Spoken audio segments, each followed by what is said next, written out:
A história de Ismael é uma parte marcante do Antigo Testamento da Bíblia, principalmente nos livros de Gênesis. Ismael, filho de Abraão e Agar, uma serva egípcia de sua esposa Sarai, posteriormente chamada de Sara, desempenha um papel importante na jornada de fé de Abraão e na compreensão das promessas divinas. Tudo começa em Gênesis capítulo 12, quando Deus chama Abraão para deixar sua terra natal e seguir para uma terra que ele lhe mostraria. Deus faz uma promessa notável a Abraão, dizendo que faria dele uma grande nação e que todas as nações seriam abençoadas por meio dele. Abraão confiou na promessa de Deus, mas havia um problema. Sarai, posteriormente chamada de Sara, enfrentou uma situação angustiante e desafiadora devido à sua incapacidade de conceber filhos. A narrativa bíblica é clara em retratar Sara como estéril, o que significa que ela não conseguia engravidar e, consequentemente, dar à luz. Para uma mulher naquela época e cultura, a capacidade de gerar descendência era fundamental, especialmente considerando a promessa divina feita a seu marido, Abraão. A promessa de Deus a Abraão era extraordinária. Ele prometeu que Abraão seria o pai de uma grande nação e que sua prole seria incontável como as estrelas do céu. Essa promessa era o cerne da fé do casal e eles ansiavam por sua realização. No entanto, à medida que os anos passavam e a promessa divina não se concretizava, a angústia de Sara crescia. Ela era profundamente afetada pela sua esterilidade e a promessa de Deus parecia cada vez mais distante. A pressão para gerar um herdeiro tornava-se insuportável para o casal. Foi nesse contexto de fé e ansiedade que Sara propôs uma solução. Com o desejo sincero de cumprir a promessa de Deus, Sara sugeriu que Abraão tivesse um filho com Agar, sua serva egípcia. Naquela época, a prática de ter uma concubina ou uma serva para conceber filhos era comum. E Sara acreditava que, através de Hagar, eles poderiam cumprir a vontade divina e garantir a continuidade da linhagem de Abraão.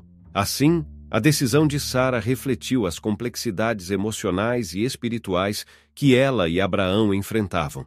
Eles estavam tentando conciliar sua fé profunda nas promessas de Deus com a realidade dolorosa da esterilidade de Sara. No entanto, a situação rapidamente se complicou, com Hagar começando a desdenhar Sarai, e esta a tratando com dureza. Hagar, a serva egípcia de Sarai, provavelmente começou a desdenhar de sua senhora devido à sua própria gravidez. Quando Hagar engravidou de Abraão e viu que estava esperando um filho, ela pode ter se sentido superior a Sarai por poder conceber, enquanto Sarai ainda não conseguia ter filhos. Esse desdém pode ter levado Hagar a tratar Sarai com desrespeito ou a expressar arrogância. O fato de Hagar estar grávida de Abraão a colocou em uma posição complicada dentro do relacionamento entre os membros da família de Abraão. A situação tornou-se mais tensa à medida que a gravidez avançava e as tensões entre Hagar e Sarai aumentaram. A narrativa prossegue em Gênesis capítulo 16, versículos 15 e 16, quando Hagar dá à luz a Ismael. Hagar deu à luz um filho a Abraão, e ele lhe deu o nome de Ismael. Abraão tinha 86 anos quando Hagar lhe deu Ismael. A história de Ismael continua em Gênesis capítulo 17, quando Deus faz uma aliança especial com Abraão. Deus renova sua promessa de que Sara dará à luz um filho, Isaque, e que ele será a descendência por meio da qual as promessas de Deus serão cumpridas. Nesse momento, Deus também promete abençoar Ismael e fazê-lo prosperar. Ele diz a Abraão em Gênesis capítulo 17 ao 20, e quanto a Ismael, também atendi ao seu pedido. Abençoarei e aumentarei sua descendência de tal forma que serão 12 os líderes, e dele farei uma grande nação. No entanto, o conflito entre Ismael e Isaque, o filho de Sara, desempenha um papel significativo na história. Quando Isaque nasceu, Ismael zombou dele, o que levou Sara a insistir que Abraão expulsasse Agar e Ismael. Relutantemente, Abraão forneceu a Hagar um odre de água e pão e os enviou ao deserto de Berseba. No deserto, Hagar e Ismael ficaram sem água e se encontraram em uma situação desesperadora. Hagar colocou Ismael sob um arbusto para protegê-lo do sol e se afastou para não ver seu filho morrer de sede. É nesse momento que a Bíblia relata que Deus ouviu o choro de Ismael e interveio. Ele enviou um anjo que mostrou a Hagar um poço de água nas proximidades, permitindo-lhe sobreviver. Assim como é relatado no livro de Gênesis, capítulo 21, versículos 17 a 19. Deus ouviu o choro do menino e o anjo de Deus, do céu, chamou Hagar e lhe disse: "O que você tem, Hagar? Não tenha medo. Deus ouviu o choro do menino onde você o deixou. Erga o menino e tome-o pela mão, pois dele farei um grande povo." Então Deus abriu os olhos dela e ela viu um poço de água. Foi até lá, encheu o odre e deu de beber ao menino. Este é o momento em que o anjo aparece a Hagar no deserto e a orienta quanto a encontrar água para salvar a vida de seu filho, Ismael. Ismael cresceu no deserto de Parã, uma vasta extensão de terras áridas e desoladas, situada na região da península do Sinai. Foi o ambiente austero e desafiador no qual Ismael passou sua infância e adolescência. Este cenário árido e implacável, pontuado por vastas extensões de areia, montanhas escarpadas e temperaturas extremas, moldou profundamente a vida e as experiências de Ismael. Viver no deserto de Parã não era tarefa fácil. As condições eram severas, com escassez de recursos naturais, como água e comida, tornando a sobrevivência uma constante batalha. No entanto, foi nesse ambiente inóspito que Ismael desenvolveu habilidades notáveis, que mais tarde se tornariam uma parte fundamental de sua identidade e de sua contribuição para a história. Uma das habilidades notáveis atribuídas a Ismael foi sua proficiência como arqueiro. A caça no deserto era essencial para a obtenção de alimentos e recursos, e Ismael, com o passar dos anos, se tornou um mestre nessa arte. Sua habilidade com o arco e flecha não apenas garantia sua subsistência, mas também demonstrava sua adaptabilidade e destreza em um ambiente hostil.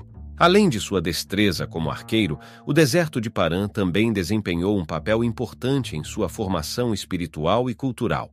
As vastidões silenciosas e solitárias do deserto frequentemente proporcionavam momentos de reflexão e contemplação, criando uma conexão profunda com o divino. Essa experiência no deserto também influenciou sua identidade como descendente de Abraão e membro de uma família que desempenharia um papel significativo na história das religiões monoteístas.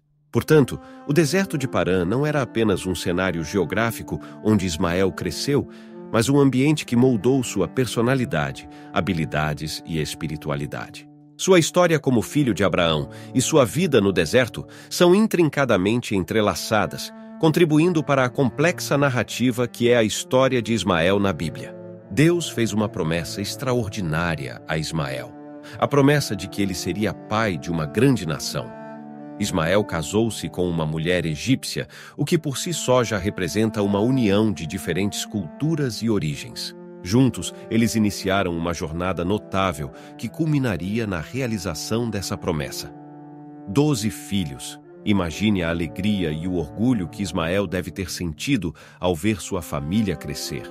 Esses 12 filhos representam não apenas uma grande família, mas também o cumprimento da promessa divina. Eles se tornaram os líderes de tribos e suas descendências se espalharam por vastas terras. A descendência de Ismael não apenas cresceu em número, mas também desempenhou um papel fundamental na história. Muitos deles se tornaram líderes de tribos e comunidades, contribuindo para o desenvolvimento cultural, político e social de suas regiões. Sua influência perdurou por séculos e foi registrada em diversos textos históricos. Com base na tradição bíblica, o relato de Ismael se casando com uma mulher egípcia e tendo 12 filhos é uma parte importante da narrativa sobre os descendentes de Ismael. Esse evento é registrado no Antigo Testamento da Bíblia, especificamente no livro de Gênesis, capítulo 25, versículos 12 a 16. Vamos explorar esse trecho com mais detalhes. Gênesis, capítulo 25, versículos 12 a 16.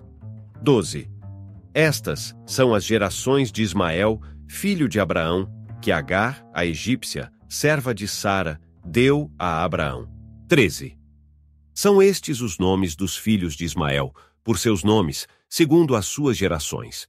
O primogênito de Ismael foi Nebaiote, depois Quedar, Adbiel, Mibsão, 14, Misma, Dumá, Massá, 15 Haddad, Tema, Getur, Náfis e Quedemá. 16. Estes são os filhos de Ismael, e estes são os seus nomes, pelas suas vilas e pelos seus castelos. 12 príncipes, segundo as suas tribos. A passagem acima lista os nomes dos 12 filhos de Ismael e descreve como eles se tornaram os líderes de 12 tribos ou nações. É importante notar que os ismaelitas foram tradicionalmente considerados nômades do deserto da Península Arábica. Eles viviam em regiões áridas e eram conhecidos por seu estilo de vida nômade, que incluía a criação de rebanhos, comércio de caravanas e uma conexão profunda com o deserto. Ao longo da história, os ismaelitas desempenharam um papel significativo no comércio e na cultura do Oriente Médio, contribuindo para a diversidade étnica e cultural da região. A tradição bíblica e o registro histórico documentam a influência e a presença dos ismaelitas em várias partes do mundo, especialmente na Península Arábica, onde suas tribos se desenvolveram ao longo dos séculos. A implicação de Ismael no Islã é significativa e desempenha um papel fundamental na história e nas crenças dos muçulmanos. De acordo com a tradição islâmica, Ismael, filho de Abraão e Agar, é considerado um ancestral dos árabes e, por extensão, dos muçulmanos. A figura de Ismael é especialmente importante em várias narrativas islâmicas e tem implicações tanto históricas quanto religiosas. Aqui estão alguns pontos importantes sobre a implicação de Ismael no Islã. Ismael como profeta de Deus. Embora não seja considerado um profeta principal no Islã, ele é visto como um profeta menor. Os muçulmanos acreditam que Ismael foi um mensageiro de Deus e que ele cresceu na região da Arábia, onde eventualmente se casou e teve filhos, tornando-se assim o ancestral de várias tribos árabes. Construção da Caaba.